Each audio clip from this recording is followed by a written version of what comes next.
Hello and welcome to Countdown Andhra Pradesh. The election in Andhra is complex in terms of issues, but actually is really simple in terms of the contest. It's between just two people, Jagan Reddy, the current Chief Minister, and Chandrababu Naidu, the former Chief Minister.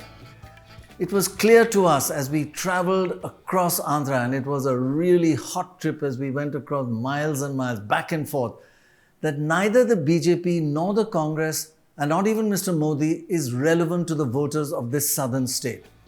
Here in Andhra, the regional parties totally dominate and the national parties are almost irrelevant. The votes of the regional parties account for 98% of the total votes in the state, and the national parties get only 2% of the vote. As a result, the issues in this election are mostly local, with national issues playing virtually no role at all. In fact, when the BJP and the Congress fight on their own on national issues, their support is minuscule, believe it or not. The BJP won only 1% in the Lok Sabha and only 0.8% in the last assembly elections. And the Congress support was also tiny, winning only 1.3% in the Lok Sabha elections and 1.2% in the assembly elections. Today, Dorab and I are really lucky to have the brilliant Sudhir with us. Sudhir, thanks for joining us. But let me first ask you, Dorab, is this election all about the personality and the charisma of the two big politicians, Jagan and Naidu, and local issues dominate while the leaders from New Delhi and their central issues are totally irrelevant, or is it a little more complex than that? I wouldn't know about the charisma. It's certainly about local issues, which is development versus welfare. Mr. Naidu says he stands for development and that Jagan stands for welfare. Jagan's view is that welfare is development. To lift the people, to develop the state. So essentially they're fighting on their own personalities more than they call these two issues separately, but I don't think they're two separate issues. It's just the way they express them as two separate issues. Right. And Sudhir, you know Andhra better than anybody else. All this, bigger issues of the northern Hindi belt don't quite resonate or don't seem to resonate here.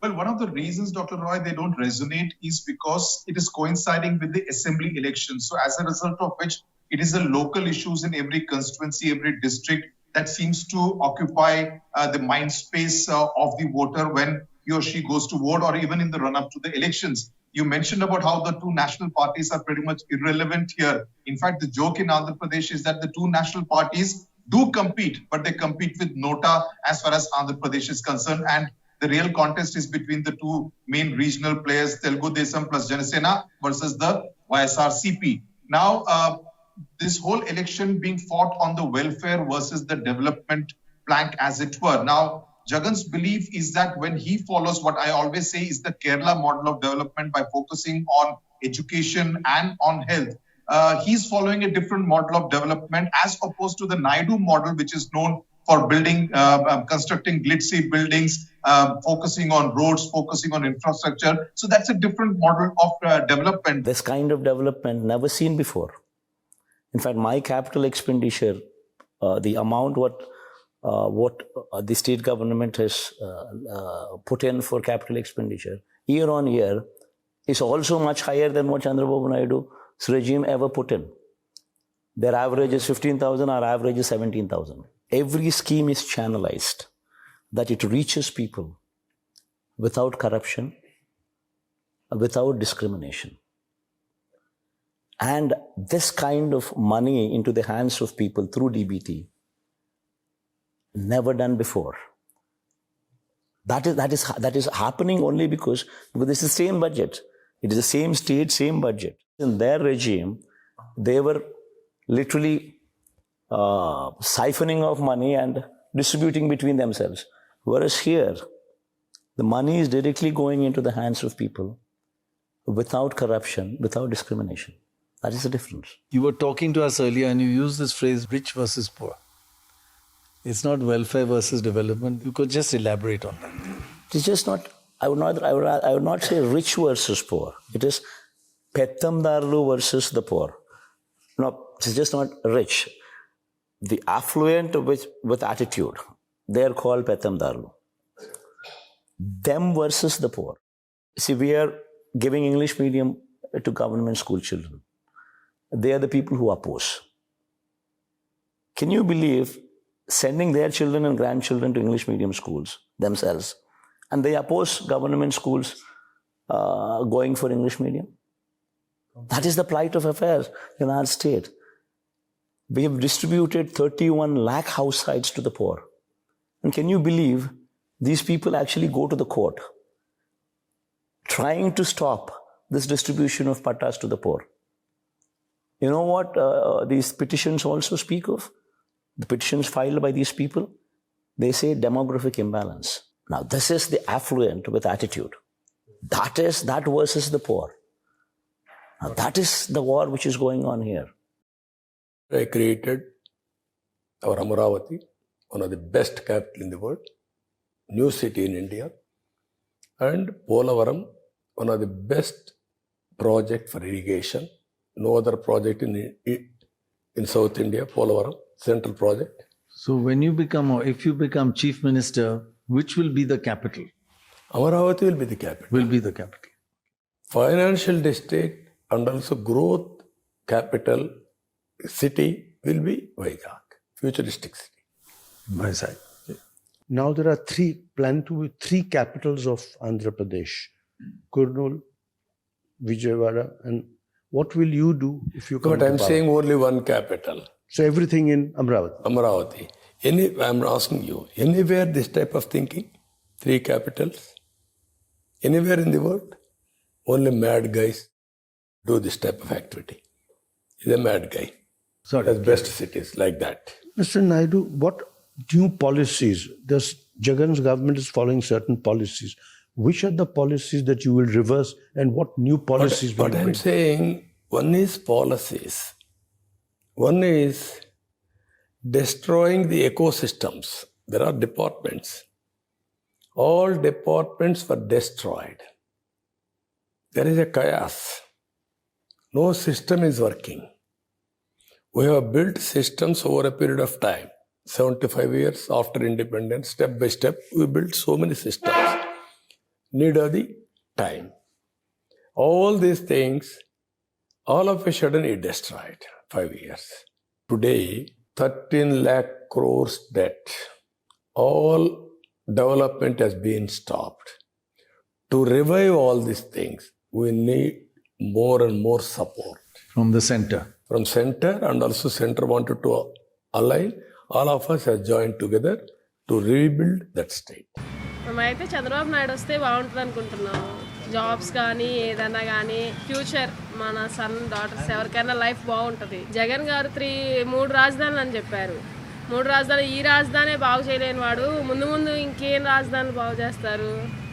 అందరినీ ఏడిపించి అన్నీ పెరిగిపోయినాయి జగన్ గారు వచ్చిన దగ్గర నుండి. Current బిల్లులు కానీ, ఏవైనా గ్యాస్ సిలిండర్స్ కానీ, అమ్మఒడి అవి ఇవి అని అంటారు. చీప్ లిక్కర్స్ పెట్టి మిడిల్ క్లాస్ ఫ్యామిలీస్ అందరు చనిపోయేటట్టు చేస్తున్నారు. जगन का हवा होगा. गरीब लोगों रहते ना, गरीब लोगों के लिए जो कुछ कर दिया और क्या उनको साथ देता है, पैसे दे के थोड़े पदकाला रख के अच्छा कर रहा वो. बच्चों के लिए इंग्लिश मीडियम स्कूल सा, और अभी जो कुछ फैक्ट्री है वो ये लेके आ रहा, अच्छा कर रहा काम, अच्छा चल रहा उसका जलवा. जगन तो number 1. Full of free. We don't get any benefit, but people are happy. It's not good, but people are happy. Poor people are very happy. We are business people. We don't get any benefits, but overall the trend is for poor people. I'm a new student. I'm a fresher in GNM nursing. ఇప్పుడు దాకా అయితే స్టూడెంట్స్కి Jagan help చేశారు fee రీఇంబర్స్మెంట్లో. Then next Chandrababu అయితే చేశాడు, కానీ కాలేజెస్కి వేసాడు money. కాకపోతే ఏంటంటే కాలేజెస్కి మనీ వేసినా కానీ తిరిగి మళ్ళీ మా చేత కట్టించుకున్నారు చంద్రబాబు వేసిన టైంలో. Jagan is better for me and future generations. हमारे ABC क्लास है पूरा इंडिया में. A क्लास वाला बड़ा वाला, C क्लास छोटा वाला, वो दोनों अच्छा रहता. मैं B क्लास वाला, कोई नहीं आता मुझे को. अम्मा ओढ़ी नहीं आता, बाप का ओढ़ी नहीं आता, मिसेस का ओढ़ी नहीं आता, कुछ नहीं ओढ़ी आता मेरे को. ये दिखाओ, वन डेवलपमेंट मैंने किया, एक देखा तो मैं बात करता हूँ उससे, ओपन चैलेंज करता हूँ उसको. मेरा बेटा अभी गीतम काल पढ़ लिया, अभी हो गया इसको, एक जॉब भी नहीं, मैं क्या करता हूँ? టీడీపీలో పేదవాడికి ఒక్క పథకం ఇచ్చిన పాపాన్ని లేదుగా. ఈయన ప్రతి పేదవాడిని పైకి తీసుకొచ్చాడు. ఇవాళ రోజుని స్కూల్ ఎడ్యుకేషన్ తీసుకోండి మీరు, నేను చెప్పడం కాదు, మొత్తం ఇండియా లెవెల్లో చూసుకోండి మీరు. ఈ ఆంధ్రప్రదేశ్ అంక చూస్తున్నారు. కేరళ ఫస్ట్ ఉండేది, ఇప్పుడు ఆంధ్రప్రదేశ్ ఫస్ట్లోకి వచ్చింది ఎడ్యుకేషన్. మాకు అంటే ఈ పథకాలు ఒకటి ఇస్తున్నారండి ముందు జగన్ ప్రభుత్వంలో. ఈ రోడ్లను ఏం పట్టించుకోవట్లే, రైతు సమస్యలు ఏం పట్టించుకోవట్లే. ఆయన డబ్బులు ఇస్తున్నాడు జనానికి, సోమరపోతులను చేస్తున్నాడు, రాష్ట్రాన్ని అభివృద్ధి లేకుండా చేశాడు. జగన్ మంచిగా చేస్తున్నాడు పాలన. అది అమ్మఒడి బాగుంది, Amma Vodi, schools development. The education policy has been fantastic in Andhra, but so has Naidu's policy in building cyber city. That is the biggest actually contribution to the growth of Telangana. Of course, it's no longer Andhra, but he was responsible for doing that. So that's a contrast. Great education and great tech. Actually, they're not mutually exclusive. But in the fields and in the towns as well, it's not national issues. Important local issues matter with voters. Listen to some of them. Yeah, I keep in mind that is who is useful to the people. He is going to develop the country. State, our state. So I'm going to think about the person who is eligible for that. So I'll vote for. Will you see the candidate or you will see the party? No, I'm seeing the only candidate. No, it's not about the party. Who will going to make the good for the people. That was the fine for them. Modi BJP తక్కువండి, ఇక్కడ BJP తక్కువండి, BJP తక్కువ, మొత్తం YS Jaganmohan Reddy. YSR టీడీపీకి వైఎస్ఆర్కి పోటీ, నాయుడికి జగన్కి రెడ్డి గారికి. మంచి పని. చంద్రబాబు వస్తేనే రాజధాని డెవలప్ చేస్తాడు అనుకుంటున్నాం. జగన్ ఏం పట్టించుకోవట్లేదు కదా రాజధాని. అది రైతులకి సమస్యలు అంటే సీడు సప్లై సరిగ్గా లేదు,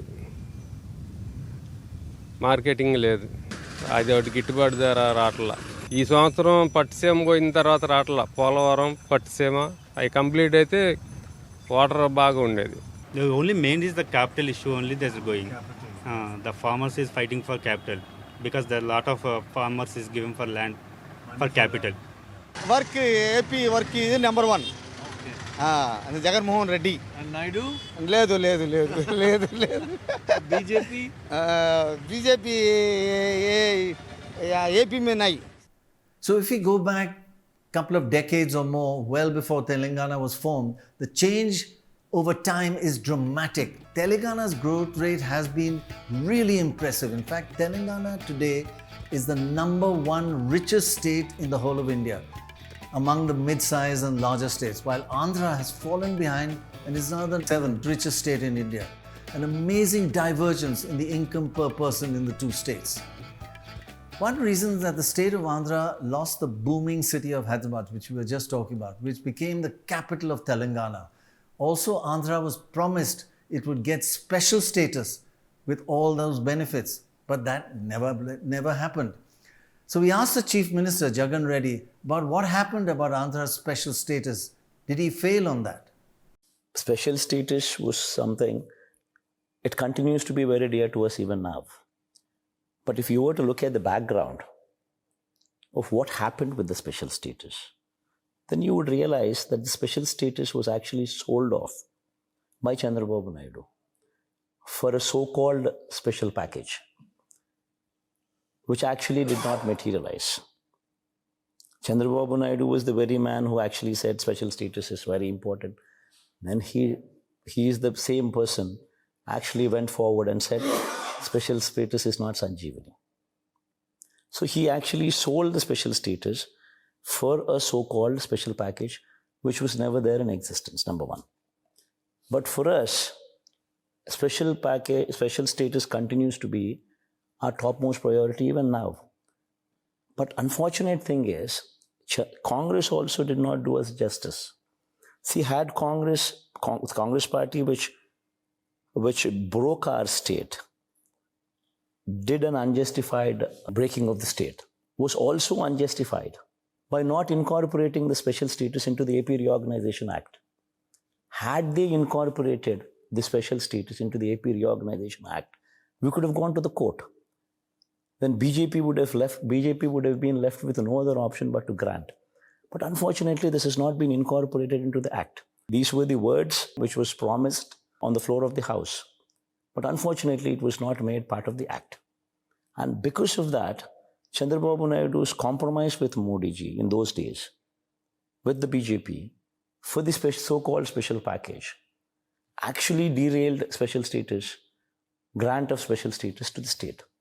Now, coming to our point of view, when will we ever get special status? Now, we continue. In fact, I've been asking Modi ji repeatedly.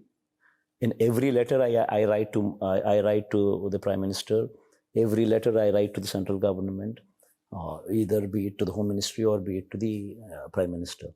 Every letter of mine does mention the topic special status, special category status. It is never so that we have foregone that. It would always be important to us. But when will it happen? But when will it be realized? When the central government does not have the numbers. When the central government does not have the numbers when they do not have the total mandate, only then people in Delhi would come to us and then give us the special category status. Otherwise, unfortunately, the special category status would always be a mirage. So if they don't get the numbers, will you support them? See, special category status is... No, if they don't get the number. Special category status is something which would come only when such kind of a situation exists. A weak government at the So center. will you support the government if they need your help to form a majority? See, if special category status is put on the block, if they say, if special category status we will give, then it would be a totally different ball game. Totally different thinking would have to come in. Because ultimately, at the end of the day, what are our interests? Our interests are the state. But without special category status, what makes Chandrababu Naidu tie up with NDA? Did Modi ji or Amit Shah or any of them come here and did they make an announcement on their dais that yes, we are tying up with Chandrababu Naidu, we will grant the special category status going forward? We could not do so. First of all, they should have said sorry that we could not do so. And then going forward, they said, we have realized and we have understood and we will grant it now. They should have said that. But unfortunately, now it is not even part of their agenda. Many analysts we met during our travels in Andhra said it really doesn't matter to the BJP who wins these elections. Both parties, the TDP and the YSRC, will eventually be ready to join the BJP as an ally after the elections. I am not finding even a single thing what Jagan have done in the past 5 years, having got a thumping majority of 151 seats out of 175. He has thoroughly failed Chief Minister. There is no second opinion in that. And the then Chief Minister Chandrababu Naidu have planned Amaravati as a capital city, come a growth engine. For capital purpose, it was only 1,400 acres. He has done proper planning. I was also part of the planning and everything. And this government came. He has played with that capital city. Tell me, what are the three people that should tell your voters to why they should vote for you and the distinction between you and YSRC? That is very good point. Very good question you have put. So I have, by the grace of God and with my hard work, I have served 12 years in the Parliament of India. And I have created in the past about more than 10,000 people job opportunities I have given. These are my capabilities. And I am representing a party which is the biggest party in this country. And my Prime Minister, everyone knows, Narendra Modi ji, who has brought 35 crore people out of BPL. But what are you telling the voters? Voters. That is why, please compare with me, with my opposition party as well as the candidate. The other candidate also got elected recently as a corporator, and even when I went and inquired in the division, not even single voter recognized him to say that this is what he has done. So I am requesting, as a dharma, I am asking them to vote for Cycle and Kamalam, but consciously I am requesting them to exercise their vote which is very important. I am targeting at least 75% voting percentage to take place in this constituency. In fact, Chandrababu Naidu at one time was a fierce critic of the BJP. In this election, his Telugu Desam party is already an ally of the BJP. The TDP has been allies and opposition on and off several times in the past, back and forth. Now, if you look at the data, the TDP's foundation for this election was very shaky. But the alliance with the charismatic Pawan Kalyan changed the election competitiveness. After the landslide victory by Jagan's YSRC in 2019 elections, Naidu's TDP had a much weaker base. The margin between the YSRC and the TDP was 50 compared with 39, a huge 11% victory margin. But after Pawan Kalyan allied with the TDP, this gap has narrowed. The margin now between the YSRC and the Chandrababu Naidu's alliance is 50 to 44%, a margin of just 6%.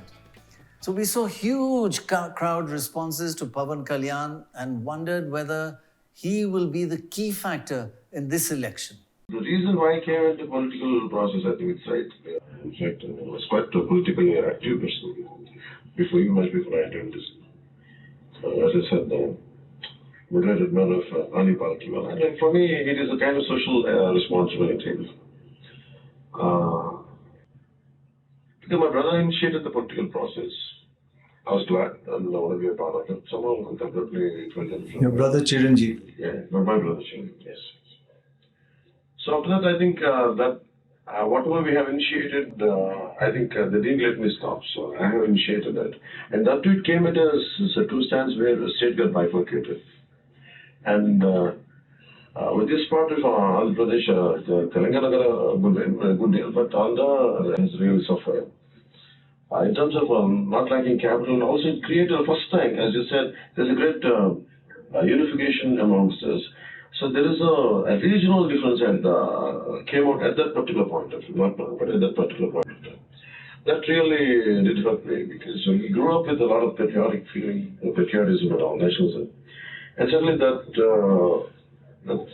political leaders, whatever they did, I didn't like it. So I want to have my own, and I want to bring out the voice of people. That's how I initiated.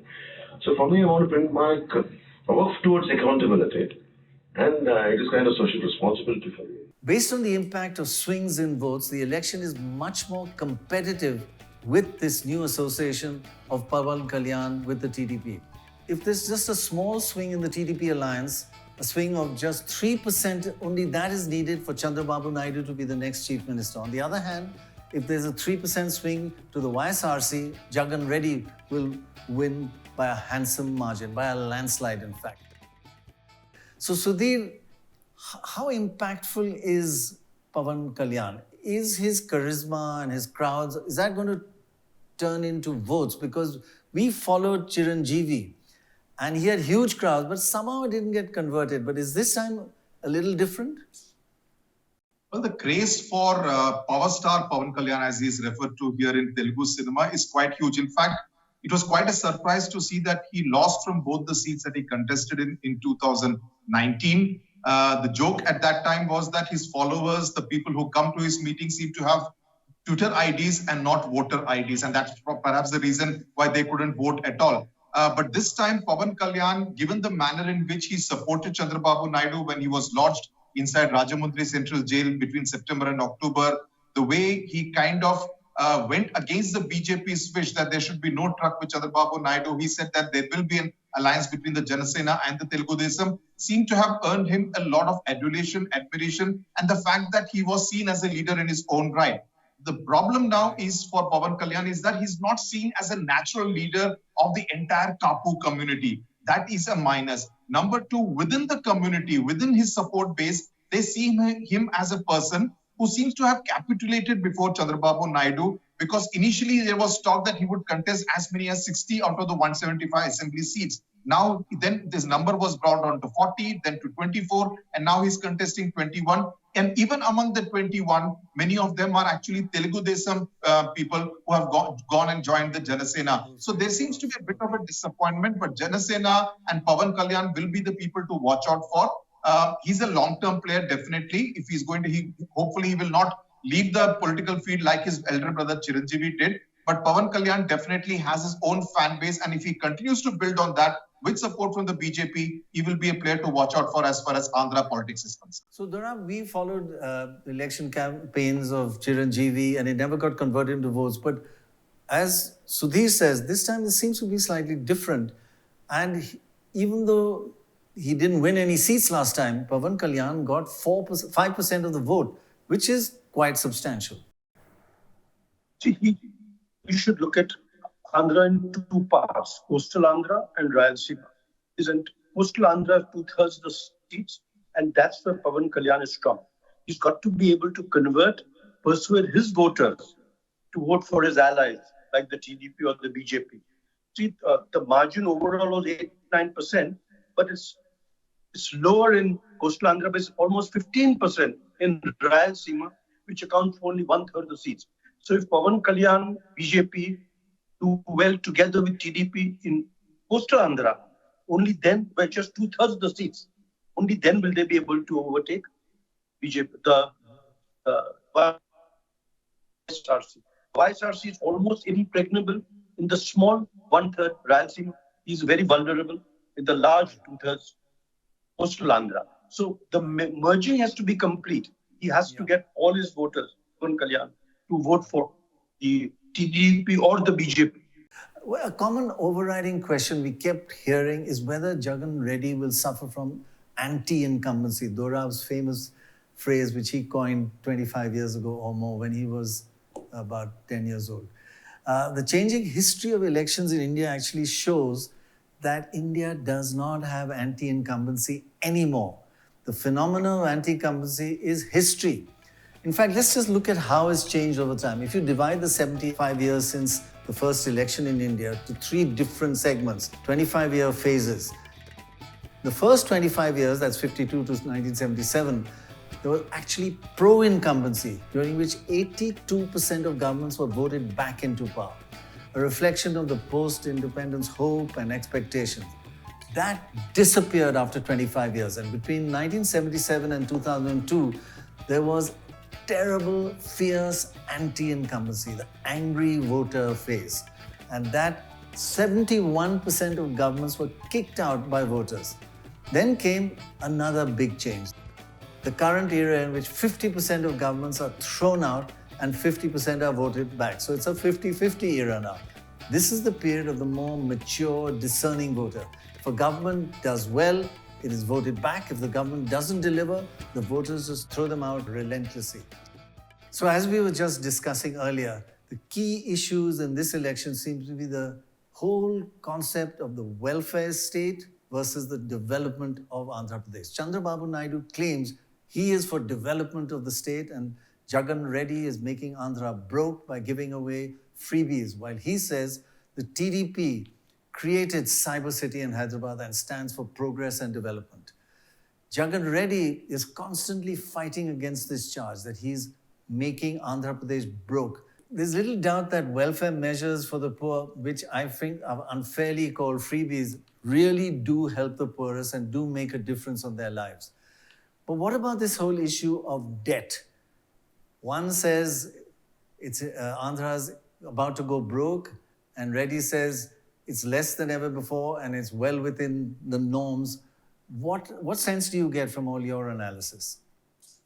Well, I think Andhra Pradesh won because it did not have a magnet like Hyderabad. It kind of, when it got bifurcated and became the residuary state of Andhra Pradesh, it suffered for lack of funds. And given the fact that there was no special status coming, there was no special care given by the central government to the state of Andhra Pradesh. So both during the reign of Chandrababu Naidu between 2014 and 19, and subsequently under Jagan Reddy, Andhra Pradesh has always been scraping the bottom of the barrel in terms of, getting funds. So every time, even for paying salaries of government employees, it has always struggled.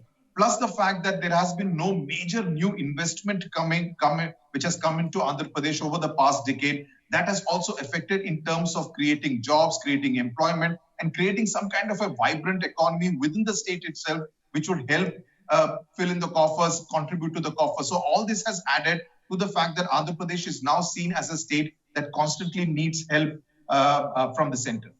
So, Dorab, these welfare measures which happen get a boost just before elections. Is this the future dominant trend of elections in India? Welfare measures for the poor, or what people unfairly call freebies. Is that the future? Well, that has worked. The question is there a sustainable effect or not? I mean, when Jayalalitha first gave those mixies and whatever, the electorate is fairly ungrateful. So that, they take the thing, now you can't take it away. You need a next set of freebies or welfare measures. The question is, at some stage, unless the state collects enough money, it is going to be a problem. But at a very low level of poverty, I think these things are necessary to lift the people so they too can contribute to the economy. Currently, they're in a state where they can't contribute to the economy. So they need help. Right. But there is a kind of competitive welfareism that's happening, which in many ways is really helping the poor. So elections are the one time where politicians think about the poor. Sudhir, in fact, Chandrababu Naidu has also listed some 20 giveaways that he's planning, right, to overcome his image of being only techie. Absolutely. In fact, many of the promises which have been made in the Telugu Desam plus Janasena manifesto are pretty much the same what has been promised by the YSRCP. So the voter has nothing much to choose between the two manifestos. What Chandrababu Naidu is saying is that in addition to all these incentives, I will also promise jobs. So that is an extra that he's promising to the voter and hoping that the voter will say that, okay, we have got all these welfare measures. We're going to get the same under Jagan. Naidu is also promising the same, but he's promising us something extra. So will that extra get Chandrababu Naidu back into power? That's going to be the big question. And people have to believe that he will, but they've seen Jagan has already done it. So there is this credibility issue. But does Jagan, did you get the impression, Dorab, that Jagan suffers from a lack of being tech-oriented? He has built, I think, some 17 hospitals, but he's not into development. Does he lack that credibility? In comparison with Naidu, yes, because Naidu has this big thing, cyber city. There is nothing like it in the country. So he claims credit for developing that. I mean, Jagan is talking about airports and seaports, all kinds of things, but they are not as prominent and outstanding as a cyber city. To that extent, his ability to promise large things is less believable than that of Mr. Naidu. So what's fascinating about Andhra is how the Congress party totally lost its way in the state. The Congress dominated the state for 25 long years till the amazing N.T. Ramarao caught the imagination of the voters of Andhra Pradesh. That setback for the Congress was just a precursor of the dramatic decline after the Congress chief YSR died in a helicopter crash. The Congress is said to have virtually spurned YSR's son Jagan Reddy, and after that the Congress was wiped out of Andhra Pradesh. Of course, a key reason was the resentment of the people of Andhra over the separation of Telangana. They blame Congress for that. So as the Congress mistake saw it fall off its cliff, Jagan Reddy with his new party got all the Congress votes, and Congress fell from 39% to 1%. That is dramatic. And Jagan Reddy rocketed up to 50% of the vote. In fact, Jagan Reddy got more than just the switched Congress votes. He got many Chandrababu Naidu votes, as Chandrababu Naidu crashed from 17 Lok Sabha seats down to just 3 Lok Sabha seats. Jagan Reddy went from 8 to 23 out of the 25 seats in Andhra. A landslide unparalleled. With the end of the national parties in Andhra, local issues that are being used to attack Jagan Reddy are issues like cheap liquor and corruption. This is what he had to say about it. If you were to see, not one single distillery permission was given by us. Everything was wherever the liquor is being supplied from. Every license is being given during Chandrababu Naidu's regime. Not a single distillery is being given license from us. In fact, after we had come in, we increased the taxes. So much so that the volumes dropped by more than 40%. If somebody were to have any kind of interest in liquor, somebody would actually try to increase the volumes. Whereas here, you have a situation where I have increased the taxes, making sure government benefits out of this, liquor consumption comes down, yet my revenues continue to be the same for the state government. I've ensured that the private shops are removed because private shops lead to more volumes to be sold, more profit to be gained. So private actually leads to belt shops because they want to increase their volume. So they come up with their belt shops, increase the sale there. And private also leads to what is mentioned in MRP versus what is sold, price difference. Whereas we've ensured that every shop is now government. So there's fixed timing. Nobody is permitted to sell beyond 9 o'clock or 10 o'clock. There is a big looting, I can say, so many scandals, not one. Everything at the cost of human lives. They introduced liquor, inferior quality, which is very, very harmful to the health. Delhi liquor is nothing compared to this liquor scam. Huge. That means its own brands, manufacturing, distribution, last mile sale, no online payments allowed. But Sudhir, there are several other local issues that voters spoke to us about. The Land Title Act, the 3 state capitals that Jagan has created, which in your opinion is the kind of key local issue? Well, I think the fact that the welfare schemes have been given over the last 5 years, as he says, 59 months of giving direct benefit transfer, that is a major thing, especially for the beneficiaries. Number 2, the critics of Jagan Reddy would say that, would carp about the fact that there have been no jobs, no industries, no major industries coming, though now the North Coastal Corridor has been opened up for a lot of investment. So that's something which is going to take time. The Land Titling Act has the potential to be a game changer because the Telugu Desam and the Jana Sena in the last 2 weeks of the campaign really hammered it in saying that your bhumi, your land may not be yours, basically riding on the fact that the passbook, the Pattadar passbook, carries Jagan Reddy's photograph. So they say that this is just a precursor to your land being taken away by the YSRCP government. So that has instilled some amount of fear in many voters, especially in the urban pockets of Andhra Pradesh. Apart from this, the fact that they would want more development, more infrastructure being created. The 3 capitals issue is more restricted to this coastal region of Guntur, Vijayawada, because that's where Amaravati capital region is. So the talk in that region would be much more about the 3 capitals as opposed to, let's say, districts in Rayalaseema or even in North Coastal Andhra Pradesh. So Dorab, first, the Land Title Act is meant to protect the farmer, but they've converted it into that it's going to actually take your land away. That's how elections work. And they're saying 3 capitals is crazy, it's never happened anywhere in the world. Has it happened anywhere else? 3 capitals or more than 1 capital?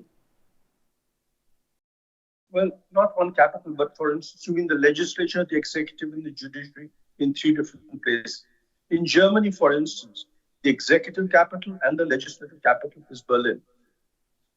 But the judicial capital is Karlsruhe, where the Supreme Court sits, and not Berlin. So it's unusual, but also I think by doing this 3 capitals business, he's bringing some relief to the people in coastal Andhra who have not had. If Amaravati is the only capital, the coastal Andhra people don't get a piece of the action.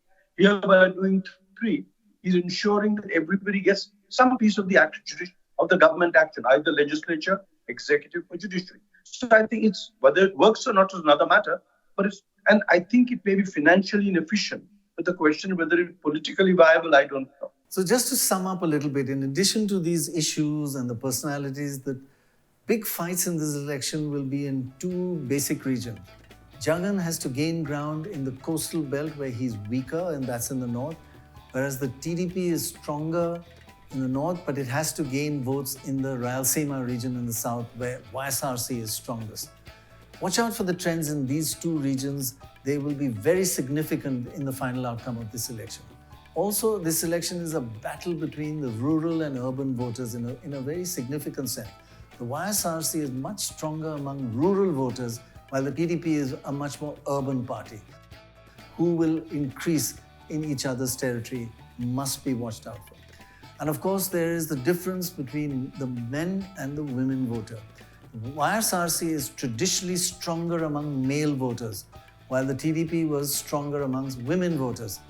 Will this change this time with the TDP and the Pavan Kalyan alliance versus the welfare measures for women by Jagan Reddy? Dorab, based on what people say, are things changing in terms of men, women vote for which party? Well, both the Karnataka government as well as the Andhra Pradesh government has tried to concentrate on women because it actually brings welfare to the family when you direct benefit transfer and things like that. Of course, Karnataka has done different things like free bus rides and things like that. But, I think it will they're trying to catch more of the women voter themselves because they are okay on the male voter. Also, the women, a larger amount of number of voters are rural voters, poorer voters. So when you do these welfare measures, they also try. You're trying to also bring them into your camp. Whether you succeed or not is something you'll find out on 4th of June. So, Sudhir, men, women, rural, urban, all these fairly sharp divides, is that changing this time? As you traveled around Andhra, what sense did you get? In terms of his direct benefit transfer, Jagan Reddy and the YSRCP have created a very strong women vote bank. And I think this Mahila factor, the woman factor, is going to be extremely crucial as far as YSRCP's electoral fortunes are concerned. Apart from this, of course, the rural-urban divide is also pretty visible because most of the welfare beneficiaries are in the rural pockets of Andhra Pradesh. Plus, also, I do also see there is still some kind of a YSR vote bank that stays with Jagan Reddy. YS Sharmila Reddy tried to take off some of that bit of the YSR vote bank, not with much success, except perhaps in Kadapa constituency to an extent. But largely this vote bank, which again focuses on the rural sector of Andhra Pradesh, rural part of Andhra Pradesh, also stays with Jagan. So all this works in favor of the YSRCP, while the TDP has been more strong in the urban pockets because that's where they want more of the development and would kind of be more in sync with what Chandrababu Naidu promises. Okay, finally, what are the forecasters saying about this elections? Perhaps one of the most uncertain and most difficult to predict elections of 2024, according to all the pollsters we met. The opinion polls, though these forecasts were now made much more than a month ago, say that the TDP will win 16 seats versus the YSRC 9 seats. That's quite a major, clear victory. The journalists and analysts that we met on the road, they averaged around 14 for the TDP and 11 for the YSRC. So much closer and less certain. And finally, if you look at the local body elections that were held just a couple of years ago, if they're used as predictors, and when it's held within a year, they are good predictors, but this was a bit far away. Anyway, they suggest a win for YSRC with 14 seats to 11 seats for the TDP. So 11-14. So that's the only one that goes the other way around. Dorab, can't have greater uncertainty than that. You a pollster, love that sort of stuff, no? Uncertainty. I do, and there is uncertainty, but don't forget, to a YSRC or a TDP, the assembly election matters more than the Lok Sabha election. In the Lok Sabha election, there will always be a small player. In assemblies, you're king, if you win. So we've been focusing on the Lok Sabha elections because that's what's happening all across the country. But the Lok Sabha and assembly elections in Andhra, there's very little split vote. It's less than 1% difference. Unlike in Orissa, where it is about 4 to 5% difference. People vote very differently in Lok Sabha and assembly. But here you expect Lok Sabha and assembly to be about the same. Whoever wins one will win the other? Absolutely. I think it will be more or less the same if 2019 also is an indicator where YSRCP, in addition to winning 151 assembly seats, won 22 Lok Sabha seats. So it's pretty much the same. There isn't much of a difference between the way, people don't vote differently for the Lok Sabha or the assembly. And one of the reasons for that perhaps is the two national parties are not really major factors as far as this election is concerned. So they tend to put their eggs in the same basket as far as the two EVMs are concerned. Well, thanks very much, Sudhir and Dorab. That's it for Countdown Andhra. Thanks for watching. We leave you with a reluctant and, dare I say, almost shy Pavan Kalyan doing what people call his furious glare look, for which he is famous and loved by millions. Thanks again. Actually, you're giving a bit of the glance now. Yes. Yes. If you ask me, I can explain, I can get Show us how. When you won. I'll do this. What about the other one in the? I don't know. Should I show don't even do it in cinema. Now I'll show you. That is one aspect. That is with the wrestlers. So I'm sorry. Here it is. Oh please. It's good fun. I feel a bit shy when I perform. Okay, when you win, you'll do that. I don't think so. But thank you very much. You do. Thank you so much. You do what? Thank you. What will you do? I will do this.